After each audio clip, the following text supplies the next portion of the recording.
അതെ ഗൈസ്, ഞങ്ങൾ വീണ്ടും ഞങ്ങളുടെ അമ്മച്ചിയുടെ നാട്ടിലേക്ക് ഒരു യാത്ര പോവുകയാണ്. ഇപ്രാവശ്യത്തെ പോക്ക് കുറച്ച് വേദനയാലാണ്. ബിക്കോസ് എൻ്റെ അമ്മച്ചിയുടെ 2 ആങ്ങളമാർ മരിച്ചു പോയി. എങ്കിലും അവരുടെ ബാക്കിയുള്ളവർ അവിടെ ഉണ്ട്. നമ്മുടെ അമ്മച്ചി ജനിച്ച് വളർന്ന നാട്ടിലേക്ക് നമുക്ക് വീണ്ടും ഒരു യാത്ര പോകാം. അമ്മച്ചിയല്ല, അമ്മച്ചിയും അമ്മച്ചീൻ്റെ ചേട്ടനും സഹോദരിമാരൊക്കെ 6 പേരുണ്ടായിരുന്നു. ഇപ്പോൾ 2 പേര് മാത്രമേ ഉള്ളൂ. അമ്മച്ചിയും അമ്മച്ചീൻ്റെ ചേച്ചിയും. ചേച്ചി ചുങ്കത്രയാണ്. അപ്പം ചുങ്കത്രയിൽ നിന്ന് ചേച്ചീനെയും കൂടെ കൂട്ടി നമുക്കൊന്നിച്ച് പോവാം. അപ്പം ഞങ്ങൾ ബസ്സിൽ കയറി ഞങ്ങൾ ചുങ്കത്രയിലെത്തി ഗൈസ്. ചുങ്കത്ര മമ്മിയുടെ മനോഹരമായ ചെടിത്തോട്ടങ്ങൾ കണ്ടില്ലേ ഗൈസ്? ചുങ്കത്ര മമ്മിയുടെ വീട്ടിൽ ഡിഫറെന്റ് ടൈപ്പ് ഓഫ് ചെടികളുടെ കളക്ഷൻ കണ്ടില്ലേ? എത്ര മനോഹരമാണെന്ന് നിങ്ങൾ നോക്കൂ ഗൈസ്. ചുങ്കത്ര മമ്മിക്ക് ചെടികളോട് ഇഷ്ടമാണെന്ന് തോന്നുന്നു. ഒരുപാട് ചെടികളുണ്ട്. എത്ര മനോഹരമായിരിക്കുന്നു. ഇതാണ് മോനിയമ്മച്ചീൻ്റെ ചേട്ടത്തി ചുങ്കത്ര മമ്മി. ഞങ്ങൾ മമ്മീനോട് ഒരുങ്ങി നിൽക്കാൻ പറഞ്ഞു. ഒരുങ്ങിയിട്ടും മമ്മി ചെടികൾക്ക് വെള്ളം ഒഴിക്കുകയാണ്.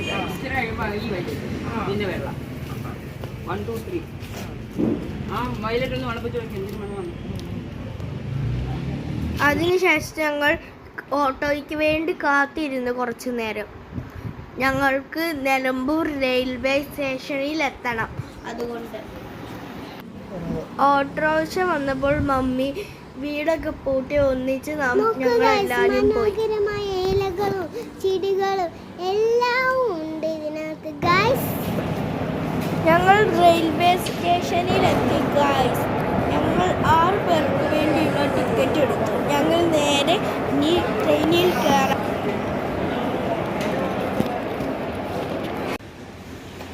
ഗൈസ്, അങ്ങനെ ഞങ്ങൾ ട്രെയിനിലോട്ട് കയറാണ് ഗൈസ്. ട്രെയിനിൻ്റെ ഒരു നീളം കണ്ടില്ലേ? ചുങ്കത്ര മമ്മിയും ഞങ്ങളുടെ അമ്മച്ചിയും ഭയങ്കര സംസാരമാണ് ഗൈസ്. അപ്പോഴത്തേക്കും ഞങ്ങൾക്ക് കുറേ തിന്നാനുള്ള വാങ്ങിച്ചു തന്നു. അത് ഞങ്ങൾ രുചിയായിട്ട് അങ്ങ് തിന്നുകൊണ്ടിരിക്കും. ഈ സംസാരം അങ്ങോട്ട് കേട്ടിരുന്നു ഗോയ്സ്. അവരിങ്ങനെ കുറേ നേരം ട്രെയിൻ എടുക്കുന്നവരെ ഇങ്ങനെ സംസാരിച്ചുകൊണ്ടിരുന്നു. അപ്പോൾ ഞങ്ങൾ ഇങ്ങനെ തിന്നുകൊണ്ടും ഇരുന്നു. പിന്നെ ട്രെയിൻ പോകുന്നതിന് മുമ്പ് ഞങ്ങൾ കുറച്ചും കൂടെ സാധനങ്ങൾ തിന്നാനുള്ള വാങ്ങിച്ചു. എന്തൊക്കെ സാധനം വാങ്ങിച്ചു ഞാനും നോക്കിക്കൊണ്ടിരുന്നു ഗായ്സ്. ഞങ്ങൾ വാങ്ങിച്ച സാധനം ഞങ്ങൾ എല്ലാവർക്കും ഷെയർ ചെയ്തു. അപ്പോൾ എല്ലാവർക്കും തൃപ്തിയായി. ചുങ്കത്ര മമ്മിയുടെ കൊച്ചുമോൾ കാവ്യ ചേച്ചി മമ്മിക്ക് കുറച്ച് സ്നാക്സ് കൊടുത്തു വിട്ടായിരുന്നു. അതും ഞങ്ങൾക്ക് തന്നായിരുന്നു. അത് നല്ല ടേസ്റ്റ് ഉള്ളത് കൊണ്ട് ഞങ്ങൾ അത് കഴിച്ചു ഗൈസ്.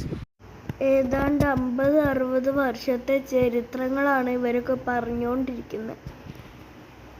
അമ്മച്ചിമാരൊക്കെ ഉള്ളത് കൊണ്ട് ഞങ്ങൾ എക്സ്ട്രാ ഡീസൻ്റ് ആയിട്ടാണ് ഇരുന്നത് ഗൈസ്. ഒച്ചയും ബഹളവും ഒന്നുമില്ലാതെ നല്ല സൈലൻ്റായി ഞങ്ങൾ ട്രെയിനിൽ ഇരുന്നു ഗൈസ്. 11:30 ആയപ്പോൾ അവർക്ക് ക്ഷീണമായി. അവർ കിടന്നുകൊണ്ടൊക്കെ സംസാരിച്ച് ഉറങ്ങി ഗൈസ്. അമ്മച്ചിമാർ കുറേ നേരം ഇരുന്നും കിടന്നും ഇങ്ങനെ സംസാരിച്ചുകൊണ്ടിരുന്നു. ഞങ്ങൾ കാഴ്ച കാണുന്നതിൻ്റെ ഇടയ്ക്ക്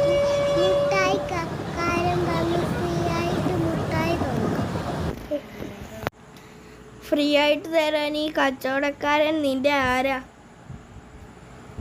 നിനക്ക് വല്ല ബന്ധമുണ്ടോ? ഗായ്സ്, ഞങ്ങൾ സ്നേഹം കൊണ്ട് ഷെയർ ചെയ്യുന്നതാണെന്ന് വിചാരിക്കേണ്ട. ടേസ്റ്റ് അറിയാൻ വേണ്ടി ഷെയർ ചെയ്തതാ. അവളുടെ കയ്യിൽ ചുവന്ന മുട്ടായും എൻ്റെ കയ്യിൽ ഓറഞ്ച് മുട്ടായി. അപ്പൊ ഞങ്ങൾ മനോഹരമായ കാഴ്ച കണ്ട് മുന്നോട്ട് നീങ്ങി ഗായ്സ്. കുറച്ചു നേരം കാഴ്ചകളൊക്കെ കണ്ടു കഴിഞ്ഞപ്പോൾ ഞങ്ങൾ തിരിച്ച് ഞങ്ങളുടെ സീറ്റിൽ തന്നെ വന്നിരുന്നു ഗായ്സ്. ഞങ്ങൾ പിന്നെയും വീണ്ടും മുട്ടായി എടുത്ത് തിന്നു ഗായ്സ്. ബാക്കി വന്ന മുട്ടായി നല്ല ടേസ്റ്റോടെ സ്വാദോടെ കഴിച്ചു ഗായ്സ്. ഞാൻ അവളോട് എണ്ണി വാങ്ങിച്ചു. ഞങ്ങൾ സൂപ്പർ മുട്ടായി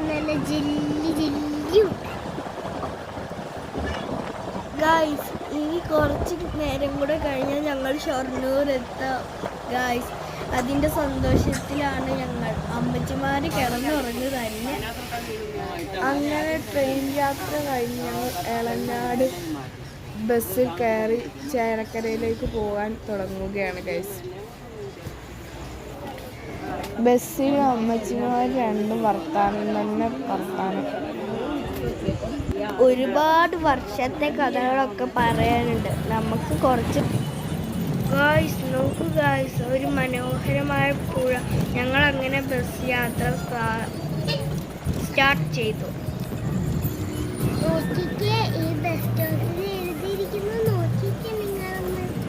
നിങ്ങൾക്കറിയാമോ ചെറുതുരുത്തിയിലുള്ള മണ്ഡലം? നിങ്ങൾ കണ്ടിട്ടില്ലേ? ഇനി ഞങ്ങൾ കാണിച്ചു തരാം. അത് ഈ ചേലക്കരയിൽ തന്നെയാണ്. കേരള കലാമണ്ഡലമാണ് ചെറുതുരുത്തി. നോക്കൂ ഗൈസ്, നിങ്ങൾ നേരത്തെ കണ്ടില്ലേ? ഇതാണ് ഗൈസ് കലാമണ്ഡലം. കണ്ടോ? ഇത് ഒരുപാട് നീളമുണ്ട് ഗൈസ്. ബസ് സ്പീഡ് കൊണ്ട് ഇങ്ങനെ കാണിക്കാൻ പറ്റത്തുള്ളൂ ഗൈസ്. അതിനുശേഷം അതിമനോഹരമായ വയലുകൾ നമുക്ക് കാണാം. ഈ പച്ചപ്പ് നിറഞ്ഞ പാടം കാണുമ്പോൾ ഒരു പാട്ട് പാടാൻ തോന്നുന്നു. ഈ പാടത്ത് കൂടെ ഇങ്ങനെ പോകാൻ പ്രത്യേക ഒരു വൈബാണ്. ഈ ഇടവഴി കൂടി ബസ് കയറി പോകുന്നത് കണ്ടില്ലേ? എത്ര മനോഹരമാണ്. ശരിക്കും പ്രോപ്പർ സ്ഥലം പങ്കാരപ്പള്ളിയിലാണ്. തൃശ്ശൂരൊക്കെ നാടൻ സ്റ്റൈലാക്കാൻ കണ്ടോ? വയല് കൊയ്ത വയലാട്ടോ. നമുക്ക് അടുക്കാറായി ഗായ്സ്. കണിക്കുന്ന കണ്ടില്ലേ ഗായ്സ്? ഇതാണ് ചേലക്കര. ചേലക്കരയിലാണ് ഞങ്ങളുടെ അമ്മച്ചിയെ പഠിച്ചത്. ഇതാണ് ആ സ്കൂൾ. ഒരുപാട് വർഷം പഴക്കമുള്ള സ്കൂളാണ് ഗായ്സ് ഇത്. അങ്ങനെ ഞങ്ങൾ പങ്ങാരപ്പള്ളിയിലെത്തി. ഞങ്ങൾ ഒരു സോഡയും കുടിച്ച് പീലിച്ചാൻ്റെ വീട്ടിലേക്ക് യാത്രയായി. ഇവിടെ നിന്ന് 1.5 കിലോമീറ്റർ ദൂരെയുണ്ട് പീലിച്ചാൻ്റെ വീട്ടിലേക്ക്.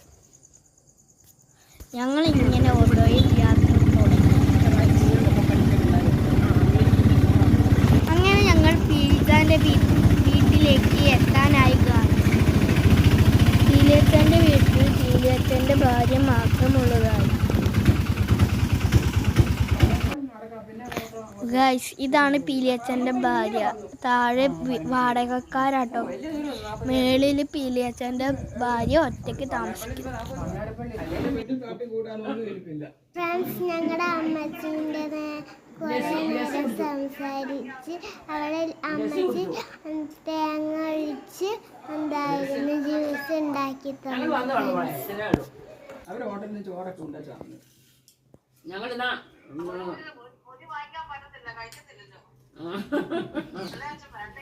അത് കഴിഞ്ഞ് ഞങ്ങൾ പീലിയച്ചൻ്റെ പറമ്പും വീടൊക്കെ കാണാൻ പോയി ഗൈസ്. അതിമനോഹരമായ കാഴ്ചയാണ് ഞങ്ങൾ കണ്ടത് ഗൈസ്. നാടൻ മാങ്ങകൾ കുലിച്ച് കിടക്കുവാണ്. അങ്ങോട്ട് നോക്കിക്ക്, ആ മാങ്ങയൊക്കെ കിളിരുന്നുണ്ട്. അവിടെ ആരും പറിക്കാനില്ല. കഴിഞ്ഞ വീഡിയോയിൽ ഞങ്ങൾ കൃഷിത്തോട്ടം കാണിക്കാൻ പീലിയച്ചനായിരുന്നു ഉണ്ടായിരുന്നു. ഇപ്രാവശ്യം പീലിയച്ചൻ ഇല്ല ഗൈസ്. കഴിഞ്ഞ പ്രാവശ്യം ഞങ്ങൾ ചേലക്കരയിൽ വന്നപ്പോൾ പീലിയച്ചൻ്റെ കൂടെ എടുത്ത വീഡിയോ ഉണ്ട് ഗൈസ് ഞങ്ങളുടെ യൂട്യൂബ് ചാനലിൽ. നിങ്ങളതെന്തായാലും പോയി കാണണം.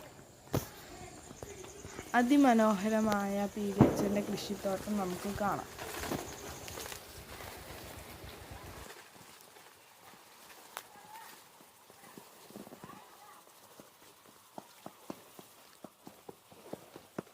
ഈ വേലിയൊക്കെ ഇട്ടത് പീലിയച്ചനാണ്. ഈ പറമ്പൊക്കെ പീലിയച്ചൻ്റെ ആണ്. ഗൈസ്, നിങ്ങൾക്ക് ഓർമ്മയുണ്ടായിരുന്നു ഈ കുളത്തിൽ പണ്ട് നിറച്ച് വെള്ളം ഉണ്ടായിരുന്നു. അപ്പോൾ ഞങ്ങളിവിടെ മീനിന് തീറ്റ ഒക്കെ ഇട്ടത് ഓർമ്മയുണ്ടോ ഗൈസ്? മീൻ കയറി വരും കുളത്തിൽ കൂടെ, തോട്ടിൽ കൂടെ. വെള്ളത്തിനകത്ത് എന്തോരം കഷ്ടപ്പെട്ടതാ. ഇതാണ് പീലിയച്ചൻ്റെ ചെറിയ പെങ്ങൾ. പേര് മോനിയമ്മ, ഞങ്ങൾ അമ്മച്ചീന്ന് വിളിക്കും.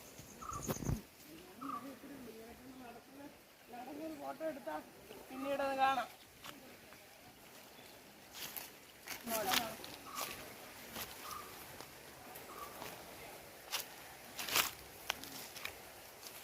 അവിടെ ഇരിക്കുന്ന ഇവിടുത്തെ പണിയൊക്കെ ചെയ്യുന്ന ഓമന ചേച്ചിയാണ് ഗായ്സ്.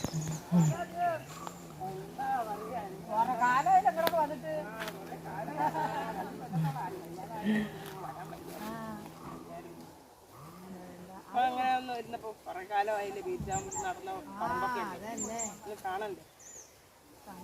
സങ്കടാകുക.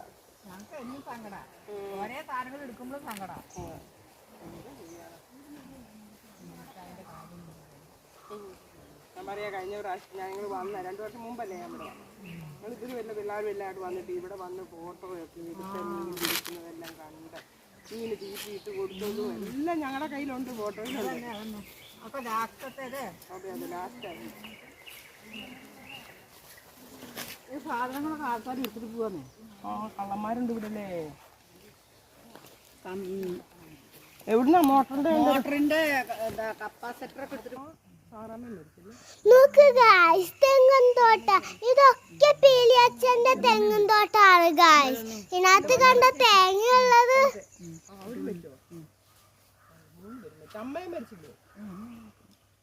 തെങ്ങൊക്കെ വളക്കുറവാ കുട്ടി. തെങ്ങിനൊക്കെ കവുങ്ങിനൊക്കെ വളക്കുറവാ ഉണ്ടല്ലോ. കഴിഞ്ഞ വർഷം ഒന്നും ചെയ്തില്ലല്ലോ. അത് അറിയാനുണ്ടോ? നരച്ചാ നിൽക്കുന്നത്. അതിനായിപ്പോ ഇച്ചിരി വളമൊക്കെ ഇട്ടാലേ അടുത്ത കൊല്ലത്തൊക്കെ ഉണ്ടാവും. മഴ പെയ്തിട്ട് ഇട്ടാ മതി. ഞാനും അതങ്ങോട്ട് പറയാൻ നിൽക്കുക. മഴ പെയ്യുമ്പോൾ ഇതിന്റെ ചോട്ടിലേക്ക് അത്ര ഈ പട്ടയൊക്കെ കിടക്കണ കാരണം വെള്ളം കുത്തി ഇറച്ചി ഇറങ്ങില്ല.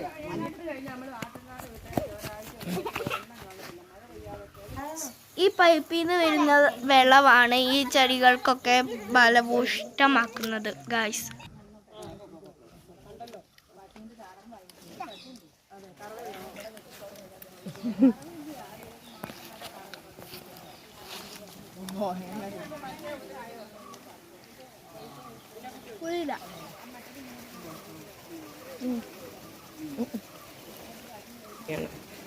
എല്ലാരും മേളിലോട്ട് നോക്കിയിരിക്കുന്നത് കണ്ട് ഭീമാനും നോക്കുന്നതല്ല ഗായ്സ്, കിട്ടാത്ത മാങ്ങ നോക്കുകയാണ് ഗായ്സ്. പീലിച്ചാൻ്റെ വീട്ടിൽ നിന്ന് ഞങ്ങൾ ഉണ്ണിച്ചാൻ്റെ വീട്ടിലേക്ക് നടക്കുകയാണ് ഗൈസ്.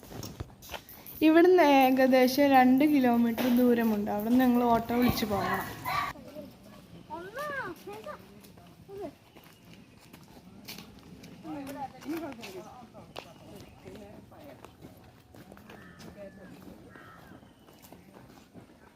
അങ്ങോട്ട് സത്യത്തിൽ വീട്ടാണ് പറഞ്ഞത്.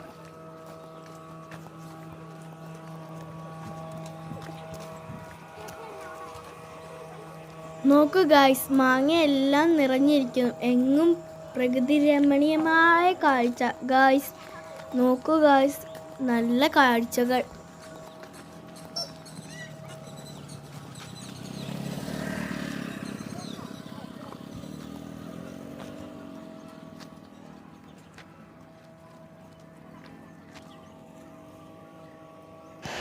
ഈ വട്ടം വീട്ടിലെത്തി ഗായ്സ്. കഴിഞ്ഞ പ്രാവശ്യം ഇവിടെ ഞങ്ങൾ വന്നപ്പോൾ ഉണ്ണിച്ചാൻ ഇവിടുത്തെ ചാരികസേരിൽ ഇവിടെ ഫ്രണ്ടിലുണ്ടായിരുന്നു. ഇതാണ് തങ്കമണി അമ്മായി, ഉണ്ണിച്ചൻ്റെ ഭാര്യ. ഞങ്ങൾ വന്നിടയിൽ തന്നെ എല്ലാവരും ചക്ക എടുക്കാൻ റെഡിയായി ഗൈസ്.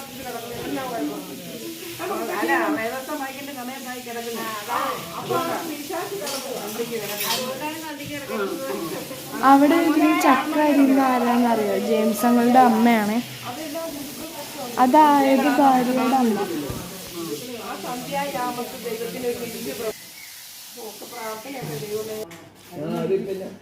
അവരുടെ വീട്ടിലെ അപ്പനെ കാണാൻ ഓരോരുത്തർ വരുമ്പെല്ലാം കൊണ്ടുവരും. ഞാൻ പറഞ്ഞു എനിക്ക് വേണ്ടാന്ന് പറയും. അതെന്താന്നറിയാമോ? സോപ്പ് വെള്ളം ഇട്ട്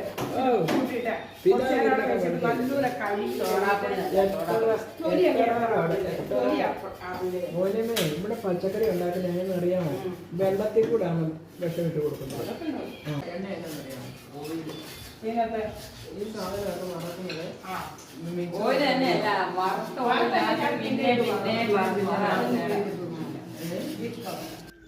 അന്ന് അവിടെ കിടന്നിട്ട് ഞങ്ങൾ പിറ്റേ ദിവസം ജെയിംസ് അങ്കിളുടെ വീട് കാണാനായി എത്തി. വീട് പണി നടക്കുന്നതേ ഉള്ളൂ ഗൈസ്.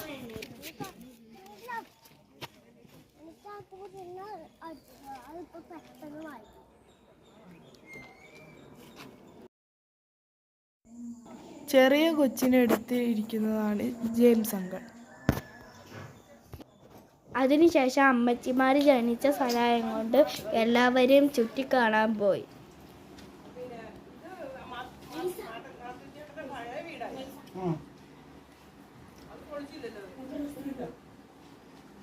ഇത് മോൻ വെച്ച വീട്.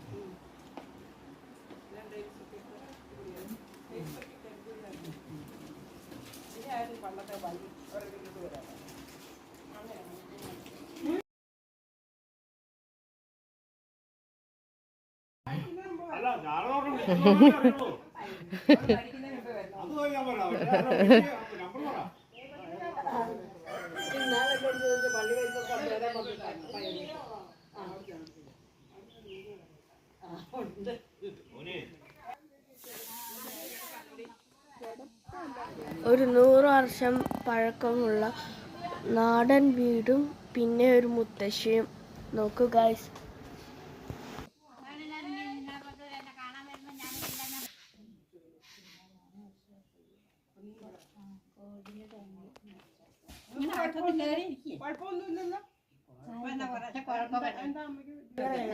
അതിനെ കൊണ്ടൊന്നും കുഴപ്പമില്ല.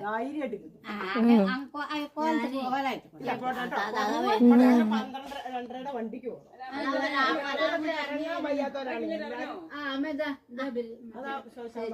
എല്ലാവരെയും കാണാൻ നമുക്ക് അമ്മ അങ്ങനെ ഇറങ്ങിക്കോ. അമ്മ വൈകിട്ട് ഇറങ്ങണ്ട.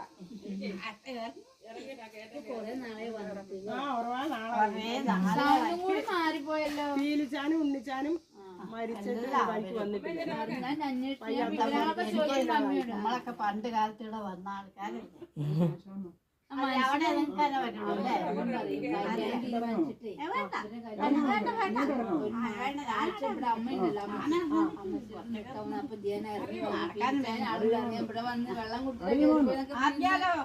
കാണാത്ത കാരണം ഇപ്പൊ എല്ലാവരും ഈ വണ്ടിയിലല്ലേ പോയി.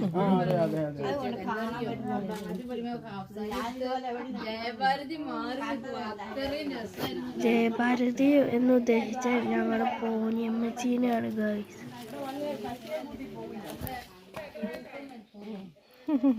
അവള് പറയുന്നതായിട്ടില്ല, ഇതിലെ സാഫ് സാരി ഒക്കെ എടുത്ത് ജയഭാരതി മാറി വെക്കുമായിരുന്നു. ഒരു വർത്താനാണ്. എനിക്ക് ഇങ്ങനത്തെയൊക്കെ കാണുമ്പോ ഇച്ചിരി എടുക്കും. ഇനിയൊക്കെ കിട്ടത്തില്ലല്ലോ. ഞങ്ങൾക്ക് ഇതൊക്കെ കണ്ട് അവിടെ ഇരിക്കാം എന്നോ.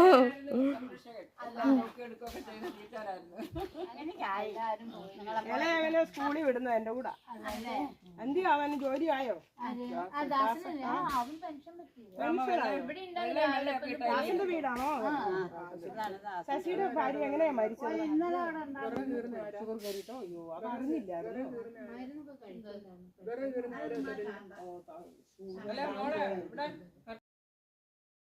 നേരത്തെ കണ്ടിരുന്ന ഒരു മുത്തശ്ശി, ആ മുത്തശ്ശീൻ്റെ മകൻ്റെ വീടാണ് ഗായ്സ്. മോനിമ്മച്ചീൻ്റെ best friend. ഞങ്ങൾ ചെന്നപ്പോൾ മോനിമ്മച്ചീൻ്റെ ഫ്രണ്ട് അവിടെ ഉണ്ടായിരുന്നില്ല ഗായ്സ്.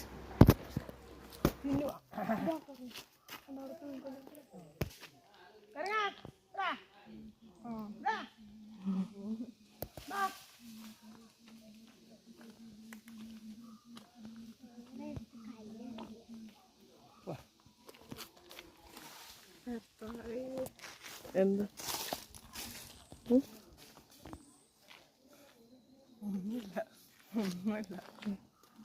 ഒന്നും ഉണ്ടായിട്ടില്ല. വെള്ളം കുടിച്ചോ ചേരാ? വെള്ളം കുടിക്ക. മുന്തിരി കഴിച്ചോ? ഇവള് വെള്ളം കുടിച്ചോ? ഇവളെ കുടിപ്പിക്കണ ഇടയ്ക്കിടയ്ക്ക്. ഇതാണ് ഞങ്ങളുടെ അമ്മച്ചിയുടെ ഭവനം.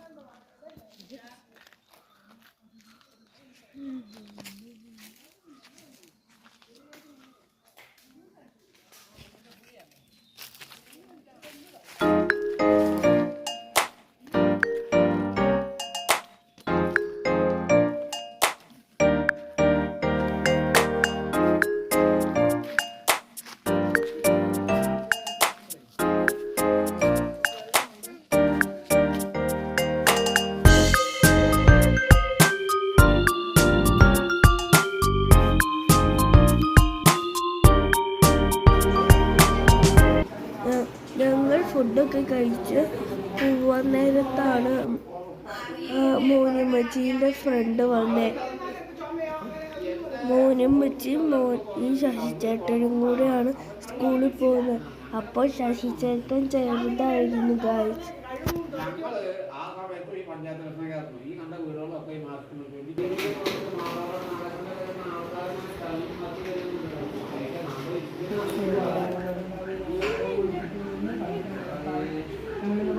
യാത്രയിൽ മടങ്ങി പോവുകയാണ്. ഈ ഭാഗത്തെ അങ്ങനെ വരേണ്ടി പിന്നെ മക്കളെ അനുഗ്രഹിക്കപ്പെട്ടവരായി